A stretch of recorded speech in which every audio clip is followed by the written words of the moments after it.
Hi there. Hello. Interesting night of hockey here in the Uh-huh. Stanley Cup playoffs. Yeah, it was Um, so again, it's late. It's about 10 after 12:20. 12 here in Texas, and Carson and I coming on after a very, very exciting night of four games in the NHL playoffs.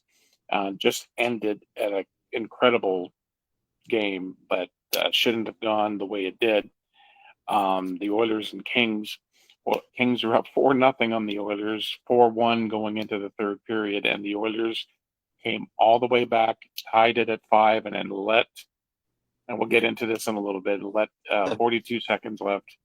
Deneau gets his second goal, and the Kings take game one, which in the last 4 years, The the Oilers Kings haven't have won won game one. now three of the four first game ones. So, Yeah, but Oilers are an awful game one team. I think that makes 10 out of the last 12 game ones they've played, they've lost. I'm pretty sure is yeah. what that number is. So, So let's start a little earlier tonight with a game. I think it was the first game, wasn't it? Washington and yep, Montreal was the Montreal, first game. Washington. Yeah.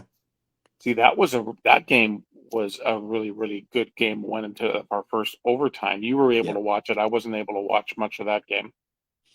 Yeah, it was I mean, Washington really controlled the first couple periods, and then it came to the third, and they were up 2-0 going to the third. Montreal just took it over. They held Washington without a shot for like the last 8, 9 minutes of the period. They scored 2 goals. Definitely were controlling the tempo, and then going in overtime, they were playing hot. They were the hotter team going in overtime until the Great Eight elevated for his first career Stanley Cup overtime goal. Ovechkin scored his second of the game, like almost 3 minutes into the period of overtime, and the game's over.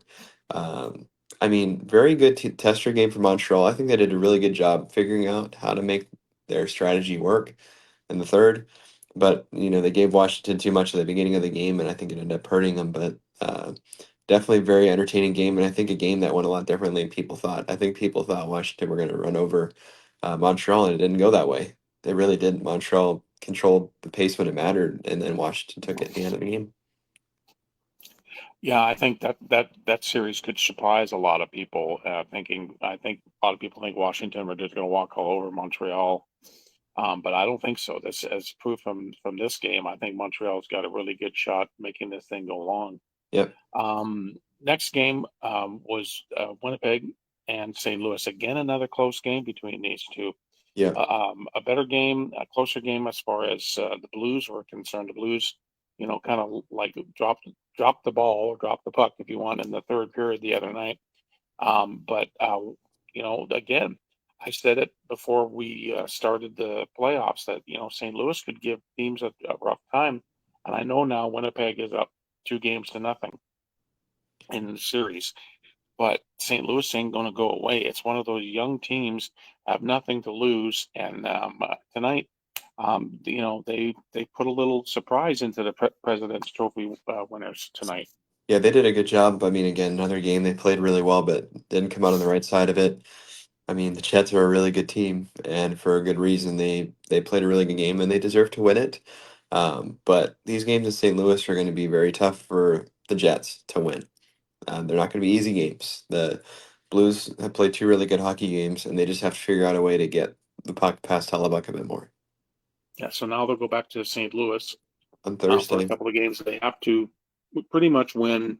I think they pretty much have to win Game Three at home, or else this series might be Oh over yeah, a I little agree. sooner They than got to win people it. thought. They have to win Game 3, no doubt. The pressure's Yeah. on them to win it. And then we go up the highway here from San Oh, Antonio to Dallas for the Stars and the Avalanche. And I was watching uh, that game.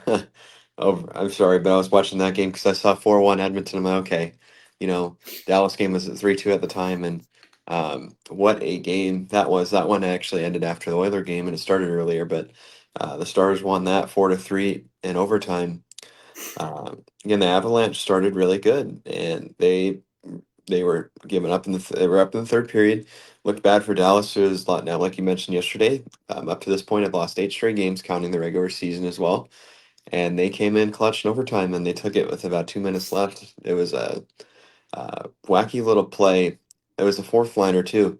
It was Colin Blackwell, and it was a shot on net. And I don't know what happened. Everybody kind of got turned around as far as the defenseman goes, and he was able to loop right back around and get the puck, and he shot it right over the glove, and it went in. And now Dallas needed that. I mean, if they lost, it wasn't looking good for them to get back in it if they lost that game.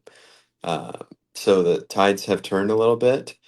Uh, for Dallas, they've been able to keep up with Avalanche, and I mean, again, Heiskanen could be back here soon, maybe, but much needed for them. I think this is a bigger game than people realize for Dallas. I think they'd be really screwed if they were going back to Denver down two Yeah. nothing. Yeah, they definitely haven't played well the last 10 games, including the game one loss the other night in Colorado. So Dallas has Yeah, got themselves back in it I've got one thanks word to an for you. overtime win. I've got And one then the word for last you. game, well, here we were just talking about a little earlier. It's the Mm, Oilers and the Kings for the fourth year in a row, and you could tell by the start of the game, Carson, that it was all Kings. The Yeah, Kings were just a step or two ahead of the Oilers.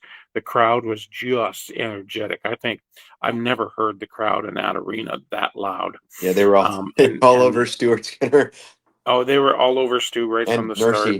Nursey And too. to Stuart Skinner's credit, there's a couple of the goals he had no defense. It was, he had no chance. Um, when they made it four to nothing, they had given up a couple of goals. They gave up a power play goal early in the first, and that's the thing. The Oilers were playing undisciplined hockey. They Yes, they were. gave up too many penalties. They gave up two power play goals, including a 5-on-3, and just some stupid undisciplined plays by the Oilers. There was another Um, 5-on-3 in that game besides the one that yeah, happened later in the game. no, though there was one that they actually scored on. It Wow, they was had two of them. they That's had gotten a crazy. penalty and then the Oilers got another penalty and they scored just before the first penalty ended. Yeah, that's bad. They took two five. They had two 5-on-3s against. That's not Yeah, the key to but success. you know, so second period, the Kings are up 4-0 late, and you're thinking, oh, geez, well, see what they can do in the third period, and then Draisaitl gets a goal, makes it 4-1, and that seemed to spark the Oilers because from that point They before, played the better. Kings had pretty much handled Draisaitl and McDavid, cutting him down, not giving him any space. Draisaitl gets the goal. The Oilers go into the third period. They get another goal. The Kings go up 5-2. Then the Oilers make it 5-3. The Oilers make it 5-4 with an empty net or with the net empty, and Six then on five. McDavid Yeah, just doing McDavid things to tie it late. And I was thinking, sitting here going, I'm going from a fan that's going, well, let's see what happens in game two to like we're tied 5-5 overtime, right? And then mm, with 41 seconds or 42 seconds left, again, mm. just a mistake at the Kings blue line by the defense. Kings come in, and it was a knuckle. I don't know if you Yeah, it saw was the a knuckle highlight puck. of I the was a knuckle nose puck. I goal. saw it. It Yeah, was a knuckle puck. Um, Vogel was jumped in front of Skinner, and it was just like you just sit there going, "Oh." You come all the way back. The Oilers have never, ever in the history of the team come back from being down 4-0 in the playoffs, and this would have been a first. And it just came up a little bit short. The Kings yeah. take game one, but if you're like me and you're an Oiler fan, you look at that third period and you take what you did because you were out, down and out, Yeah, and you you never replicate gave that up. next game. And you just got to take that into game two now. And you got to win game. I think you got to win game two if you're the Yeah, Oilers because yeah, you want to have that tie going back into Edmonton for yeah. game three and game four. And I agree. I mean, no matter if you lose this game 5-0 or like 6-5 like that, the game's over now. It's lost. Yep. So you forget about it. You move on to the next one and play the same way you did in the third the whole time. Because Yep. yeah, I mean the Kings pushed the pace, and I mean after two periods, the Oilers only had 9 or 10 shots in the game, They only and had that's like not yeah, the key for the they Oilers went to. something like 16 game minutes without a shot on net Yeah, between this. that's not the key for that team No, to win. So I mean, good on them to come back, but again, they have a salty taste in their mouth after that one because they wanted to win and they didn't. So you forget about it. You play the whole 60 this time because LA pretty much dominated the first two periods, and that seemed, even though the Oilers came back, that makes a big difference when you're coming down from 4-0. Yep. versus like 1-0 or keeping it tied. But 4-0, that's a lot. And they got to be disciplined next game, not take as many penalties because the LA power play was good. Uh, Hmm. we know what the Oiler power play can do, but they got to make sure they stay out of the box because they can't be giving the Kings that many opportunities. No, no. And so we'll see what happens. Game two is coming up on Wednesday. We got another set of 4 games tomorrow night, Yeah, and we'll be on afterwards to give a wrap up. I think the last game is the Golden Knights and Minnesota game. So um, we'll be on after that game. We'll check in with everybody.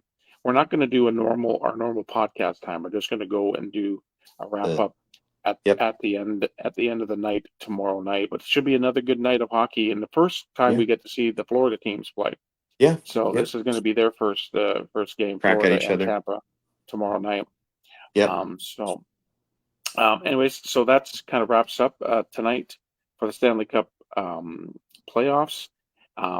Again, our thanks always to the Refocus Radio Network. You can get all of our YouTube um, shows, our podcasts on the Refocus Radio Network. You can also get the I Am Refocus Radio Network with Shemaya Reed, Sweep the League with Rudy Campos Jr. as he's getting heavy into the NBA playoffs right now, and us and a bunch of other great stuff. So Carson and I will be back tomorrow night after the Golden Knights Minnesota game. Yep. We look forward to it, and as we always say, or at least I always say, in the meantime and in between time, everybody have a great hockey night.